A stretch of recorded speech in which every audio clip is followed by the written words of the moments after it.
உலக புகழ்பெற்ற வேளாங்கண்ணி பேராலயத்தின் ஆண்டு திருவிழா சற்று நேரத்தில் கொடியேற்றத்துடன் தொடங்க உள்ள நிலையில் பெசன்ட் நகரில் ஆயிரக்கணக்கான பக்தர்கள் குவிந்த வண்ணம் உள்ளனர். கூடுதல் தகவல்களை செய்தியாளர் நாகார்ஜுனாவிடம் கேட்டு பெறலாம். நாகார்ஜுனா, பக்தர்களுக்காக என்னென்ன ஏற்பாடுகள் எல்லாம் செய்யப்பட்டிருக்கு? நிச்சயமாக சென்னை பெசன்ட் நகரில் உள்ள புகழ்பெற்ற குட்டி வேளாங்கண்ணி என்று அழைக்கப்படும் அன்னை வேளாங்கண்ணி திருத்தலத்தின் பொன்விழா ஆண்டு பெருவிழா இன்று மாலை கொடியேற்றத்துடன் தொடங்க உள்ள நிலையில் சென்னையில் உள்ள பல்வேறு பகுதிகளில் இருந்து பெசன்ட் நகர் அன்னை வேளாங்கண்ணி ஆலயம் நோக்கி கிறிஸ்தவர்கள் நடைபயணமாக வந்து கொண்டிருக்கின்றனர். குறிப்பாக இன்று அதிகாலை முதலே சென்னை மற்றும் அதன் ஒட்டியுள்ள பகுதிகளில் இருந்து கிறிஸ்தவர்கள் நடைபயணமாக சென்னை பெசன்ட் நகரில் உள்ள ஆலயம் நோக்கி வந்து கொண்டிருக்கின்றனர். தற்போது பழவேற்காடு, எண்ணூர், திருவெற்றியூர், ஆவடி போன்ற வட சென்னை பகுதிகளில் இருந்து சென்னை சாந்தோம் ஹைரோடு வழியாக பெசன்ட் நகர் நோக்கி ஆயிரக்கணக்கான கிறிஸ்தவர்கள் வரும் காட்சியை தான் நாம் பார்த்து வருகிறோம்.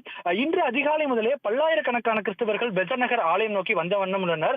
தற்போது சென்னை சாந்தோம் வழியாக வட சென்னை பகுதியில் இருந்து வரும் பக்தர்களை தான் நாம் பார்த்து வருகிறோம். குறிப்பாக எண்ணூர், திருவெற்றியூர் போன்ற வட சென்னையை தாண்டி சென்னையில் உள்ள கோடம்பாக்கம், அடையாறு போன்ற சென்னையின் மைய பகுதிகளில் மற்றும் இருந்து வராமல் பல்லாயிரக்கணக்கான பக்தர்களானது சென்னை புறநகர்களில் இருந்தும் ஆயிரக்கணக்கான பக்தர்கள் தான் நம் வந்து கொண்டிருக்கின்றனர்.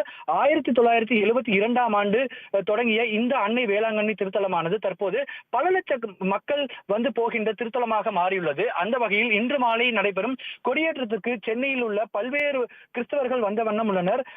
சென்னை மட்டும் இல்லாமல் அதில் ஒட்டியுள்ள பகுதிகளில் இருந்தும் பல்லாயிரக்கணக்கான மக்கள் வந்த வண்ணம் உள்ளனர். இதனால் இந்த சாந்தோம் சாலையில் கடும் போக்குவரத்து நெரிசலானது ஏற்பட்டுள்ளது. குறிப்பாக லைட் ஹவுஸ் முதல் பட்டினம்பாக்கம் லூப் சாலை வழியாக வரும் அனைத்து வாகனங்களும் ஊர்ந்து செல்லும் காட்சிகளை நம்மால் பார்க்க முடிகிறது.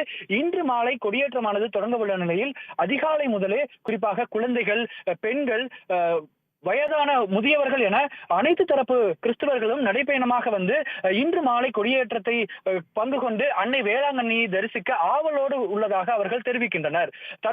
இப்போது எம்ஆர்சி நகர் வழியாக வரும் பக்தர்களால் இங்கு சற்று போக்குவரத்து நெரிசலானது ஏற்பட்டுள்ளது. அதிகாலை முதலே இங்கு கிறிஸ்தவர்கள் நடைபயணமாக வந்த வண்ணம் உள்ளனர். இன்று மாலை கொடியேற்றம் தொடங்க உள்ளது. நன்றி நாகார்ஜுன், விவரங்களுக்கு. உடனுக்குடன் செய்திகளை தெரிந்து கொள்ள சன் நியூஸ் பெல் ஐகானை கிளிக் பண்ணுங்க.